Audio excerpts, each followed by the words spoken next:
Hi everyone, so I'm currently in this little conference room waiting for Simon Freeman and his business partner Ross to do a podcast on myself, so let's see how this goes. Welcome to the Building Progress podcast. This is interview number 3, and today we have John Colclough. John is based in Stoke, not originally from Stoke with the accent, but we'll let you work that one out in a second. John bought his first house in 2009, which is his own property, then his second in 2012, a buy-to-let, and he continued buying it every couple of years for a little while. And John then went and did the Progressive VIP program in 2015 and has gone full-time in property for about 3 years now. He does a lot of HMOs and a lot of deal packaging, so he's done about 8.5 million quid worth of GDV for clients, package, source, let, manage the whole sort of shebang. He's got about 1 million quid in GDV for himself. He's got a couple of really interesting projects which I'll let him tell you about, a nightclub and a gay bar, which is going to be fun to talk about. But I suppose for now, welcome John to the Building Progress podcast.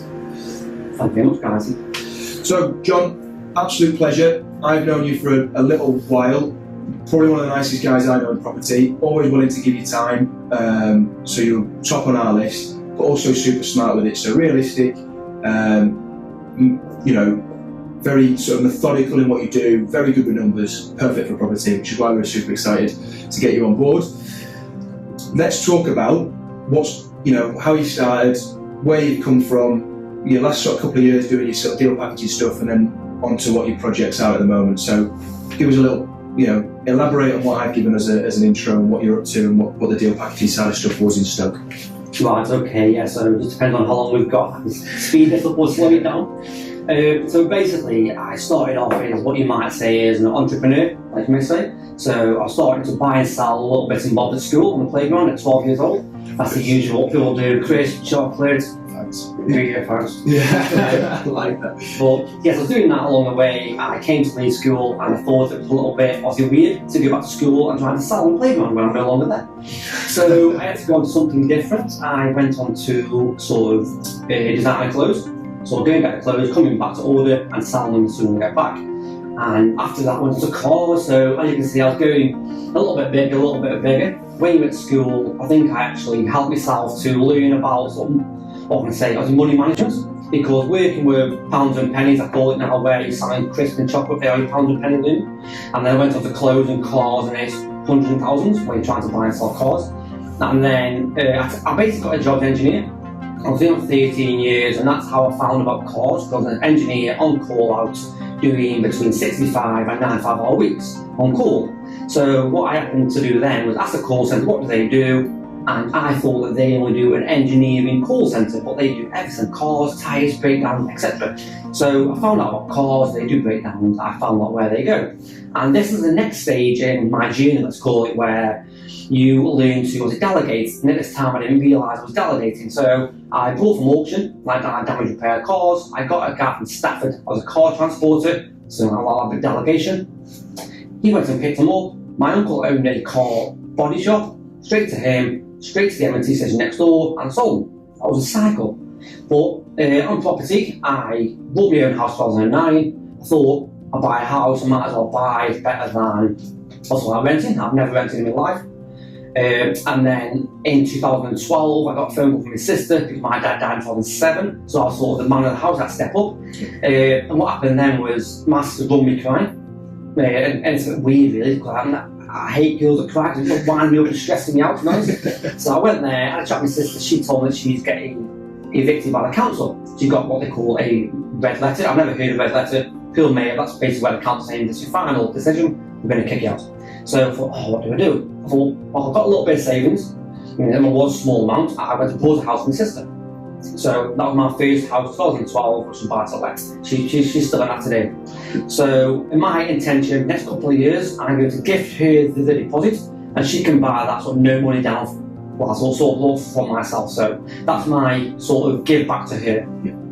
And then it's slow and steady, like we said before. It's you buy, you work hard, save your money back up, and you get your next one. So my next one was 2014. So quick numbers, the first one I bought it for 50,000. I thought I was paying too much because the first one I was stressing 50 grand is a lot of money, but when I was earning 35, 40 grand a year.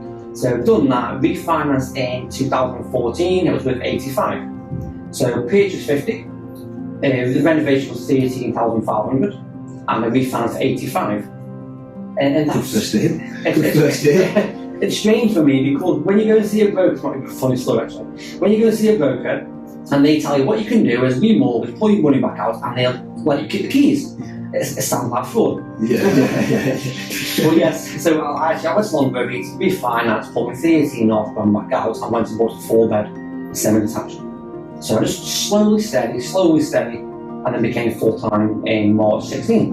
And have you always been good with numbers? Because obviously, first couple of deals there, I say deals, obviously I know you've struggled across them, but they're almost like perfect bits, what you sort of get taught, and this is before you've probably done the progressive course.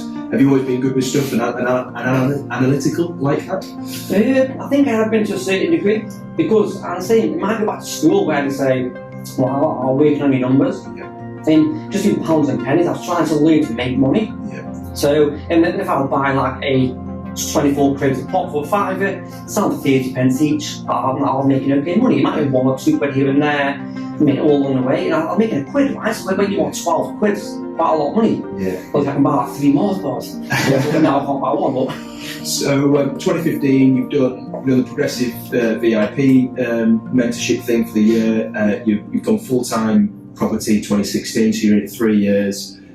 What, your main strategy is HMOs. What do you go on to? I know you for, I was saying off there, we know you from your YouTube videos and Pegasus Property, the company that you set up, but I know you from doing a lot of deal packaging side of bits where you'll do the full shebang. Is that what you started out in?